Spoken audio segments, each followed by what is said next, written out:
جو لوگ اللہ کی آیتوں کو نہیں مانتے اور انبیاء کو ناحق قتل کرتے رہے ہیں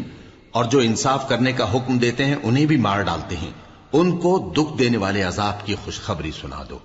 یہ ایسے لوگ ہیں جن کے اعمال دنیا اور آخرت دونوں میں برباد ہیں اور ان کا کوئی مددگار نہیں ہوگا۔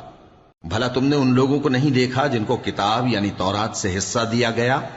اور وہ اس کتاب اللہ یعنی قرآن کی طرف بلائے جاتے ہیں تاکہ یہ ان کے تنازعات کا ان میں فیصلہ کر دے،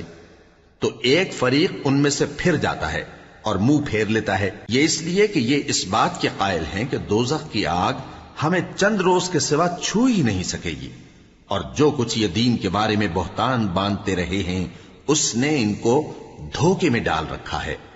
تو اس وقت کیا حال ہوگا جب ہم ان کو جمع کریں گے، یعنی اس روز جس کے آنے میں کچھ بھی شک نہیں، اور ہر نفس اپنے اعمال کا پورا پورا بدلہ پائے گا اور ان پر ظلم نہیں کیا جائے گا۔